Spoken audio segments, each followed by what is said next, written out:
Canal Áudios e Seção VI das Comissões.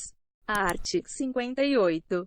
O Congresso Nacional e suas casas terão comissões permanentes e temporárias, constituídas na forma e com as atribuições previstas no respectivo regimento ou no ato de que resultar sua criação. Primeiro, na constituição das mesas e de cada comissão, é assegurada, tanto quanto possível, a representação proporcional dos partidos ou dos blocos parlamentares que participam da respectiva casa. Segundo, as comissões, em razão da matéria de sua competência, cabe e discutir e votar projeto de lei que dispensar, na forma do regimento, a competência do plenário, salvo se houver recurso de 1/10 dos membros da casa. E realizar audiências públicas com entidades da sociedade civil, e convocar ministros de Estado para prestar informações sobre assuntos inerentes às suas atribuições.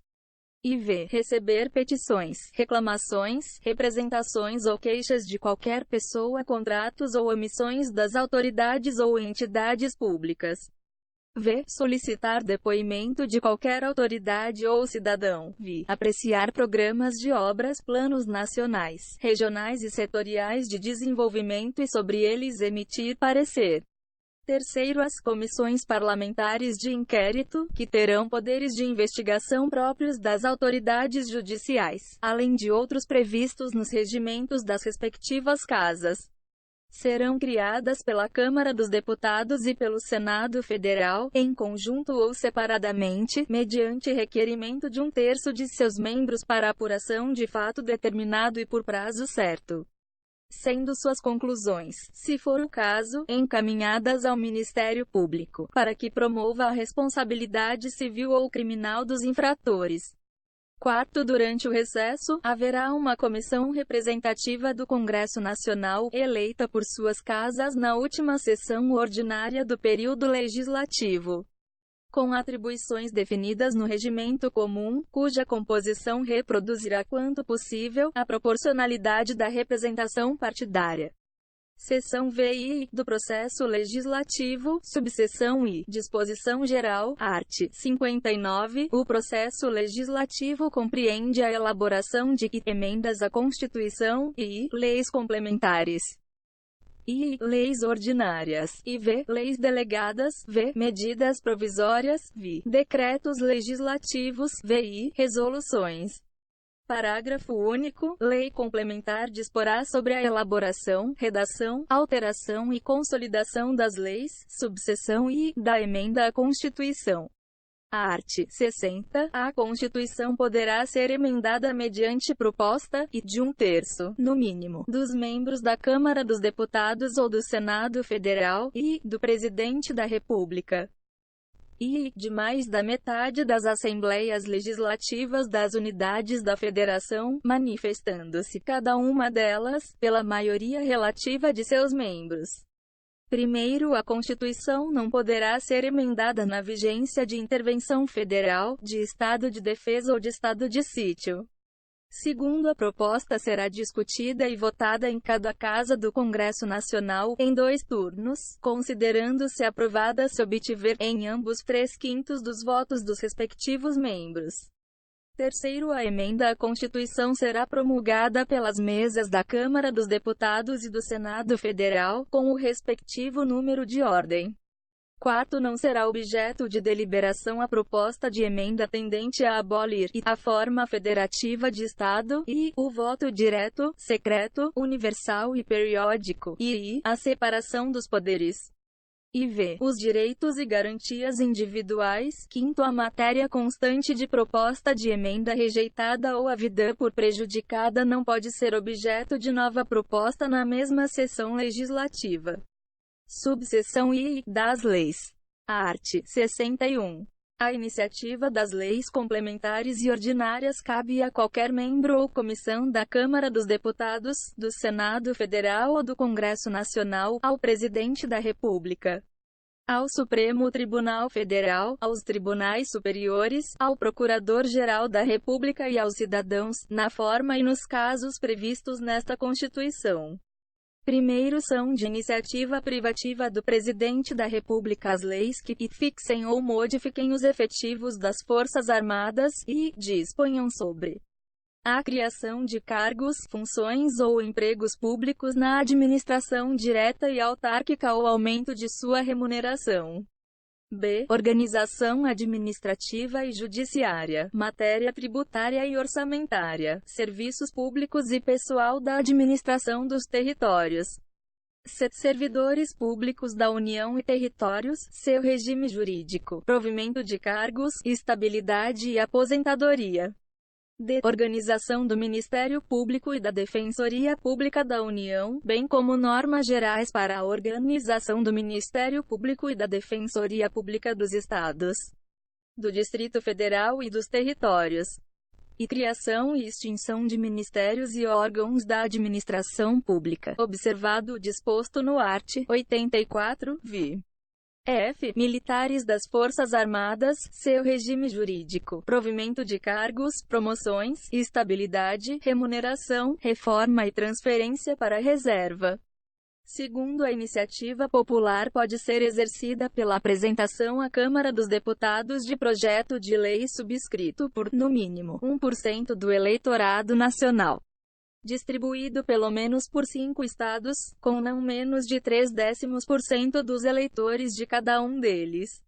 Art. 62. Em caso de relevância e urgência, o Presidente da República poderá adotar medidas provisórias, com força de lei, devendo submetê-las de imediato ao Congresso Nacional.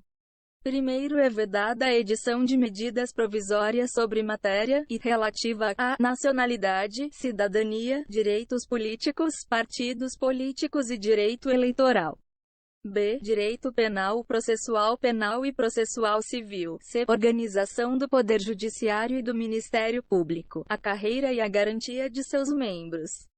D. Planos plurianuais, diretrizes orçamentárias, orçamento e créditos adicionais e suplementares, ressalva do previsto no art. 167, terceiro. I. Que vise a detenção ou sequestro de bens, de poupança popular ou qualquer outro ativo financeiro. E I. Reservada à lei complementar. E V. Já disciplinada em projeto de lei aprovado pelo Congresso Nacional e pendente de sanção ou veto do Presidente da República. Segundo, medida provisória que implique instituição ou majoração de impostos, exceto os previstos nos arts. 153, e V, e 154, e só produzirá efeitos no exercício financeiro seguinte se houver sido convertida em lei até o último dia daquele em que foi editada. Terceiro, as medidas provisórias, ressalva do disposto nos 11 e 12, perderão eficácia, desde a edição, se não forem convertidas em lei no prazo de 60 dias, prorrogável, nos termos do 7º. Uma vez por igual período, devendo o Congresso Nacional disciplinar por decreto legislativo as relações jurídicas delas decorrentes. Quarto, o prazo a que se refere o terceiro contar-se-á da publicação da medida provisória, suspendendo-se durante os períodos de recesso do Congresso Nacional. Quinto, a deliberação de cada uma das casas do Congresso Nacional sobre o mérito das medidas provisórias dependerá de juízo prévio sobre o atendimento de seus pressupostos constitucionais. Sexto, se a medida provisória não for apreciada em até 45 dias contados de sua publicação, entrará em regime de urgência, subsequentemente, em cada uma das casas do Congresso Nacional, ficando sobrestadas, até que se ultime a votação, todas as demais deliberações legislativas da casa em que estiver tramitando. Sétimo, prorrogar-se-á uma única vez por igual período a vigência de medida provisória que, no prazo de 60 dias, contado de sua publicação, não tiver a sua votação encerrada nas duas casas do Congresso Nacional. Oitavo, as medidas provisórias terão sua votação iniciada na Câmara dos Deputados. Nono, caberá à Comissão Mista de Deputados e Senadores examinar as medidas provisórias e sobre elas emitir parecer antes de serem apreciadas, em sessão separada, pelo plenário de cada uma das casas do Congresso Nacional. 10. É vedada a reedição, na mesma sessão legislativa, de medida provisória que tenha sido rejeitada ou que tenha perdido sua eficácia por decurso de prazo. 11. Não editado o decreto legislativo a que se refere o terceiro até 60 dias após a rejeição ou perda de eficácia de medida provisória. As relações jurídicas constituídas e decorrentes de atos praticados durante sua vigência conservar-se-ão por ela regidas. 12. Aprovado projeto de lei de conversão alterando o texto original da medida provisória, esta manter-se-á integralmente em vigor até que seja sancionado ou vetado o projeto. Art. 63. Não será admitido aumento da despesa prevista, e, nos projetos de iniciativa exclusiva do Presidente da República, ressalvado o disposto no art. 166, terceiro e quarto. E, nos projetos sobre organização dos serviços administrativos da Câmara dos Deputados, do Senado Federal, dos Tribunais Federais e do Ministério Público. Art. 64. A discussão e votação dos projetos de lei de iniciativa do Presidente da República, do Supremo Tribunal Federal e dos Tribunais Superiores terão início na Câmara dos Deputados. Primeiro, o Presidente da República poderá solicitar urgência para apreciação de projetos de sua iniciativa. Segundo, se, no caso do primeiro, a Câmara dos Deputados e o Senado Federal não se manifestarem sobre a proposição, cada qual sucessivamente, em até 45 dias.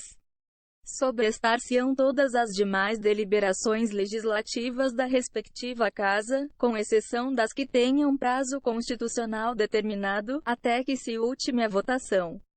Terceiro, a apreciação das emendas do Senado Federal pela Câmara dos Deputados far-se-á no prazo de 10 dias, observado quanto ao mais o disposto no parágrafo anterior. Quarto, os prazos do segundo não correm nos períodos de recesso do Congresso Nacional, nem se aplicam aos projetos de código. Art. 65. O projeto de lei aprovado por uma casa será revisto pela outra, em um só turno de discussão e votação, e enviado à sanção ou promulgação, se a casa revisora o aprovar, ou arquivado, se o rejeitar. Parágrafo único. Sendo o projeto emendado, voltará à casa iniciadora. Art. 66. A casa na qual tenha sido concluída a votação enviará o projeto de lei ao Presidente da República, que, aquiescendo, o sancionará. Primeiro, se o Presidente da República considerar o projeto, no todo ou em parte, inconstitucional ou contrário ao interesse público, vetá-lo-á total ou parcialmente, no prazo de 15 dias úteis, contados da data do recebimento, e comunicará, dentro de 48 horas, ao Presidente do Senado Federal os motivos do veto. Segundo, o veto parcial somente abrangerá texto integral de artigo, de parágrafo, de inciso ou de alínea. Terceiro, decorrido o prazo de 15 dias, o silêncio do Presidente da República importará a sanção. Quarto, o veto será apreciado em sessão conjunta, dentro de 30 dias a contar de seu recebimento, só podendo ser rejeitado pelo voto da maioria absoluta dos deputados e senadores. Quinto, se o veto não for mantido, será o projeto enviado, para promulgação, ao Presidente da República. Sexto, esgotado sem deliberação o prazo estabelecido no quarto, o veto será colocado na ordem do dia da sessão imediata, sobrestadas as demais proposições, até sua votação final. Sétimo, se a lei não for promulgada dentro de 48 horas pelo Presidente da República, nos casos dos terceiro e quinto, o Presidente do Senado a promulgará, e, se este não o fizer em igual prazo, caberá ao vice-presidente do Senado fazê-lo. Art. 67. A matéria constante de projeto de lei rejeitado somente poderá constituir objeto de novo projeto, na mesma sessão legislativa, mediante proposta da maioria absoluta dos membros de qualquer das casas do Congresso Nacional. Art. 68. As leis delegadas serão elaboradas pelo Presidente da República, que deverá solicitar a delegação ao Congresso Nacional. Primeiro, não serão objeto de delegação os atos de competência exclusiva do Congresso Nacional, os de competência privativa da Câmara dos Deputados ou do Senado Federal.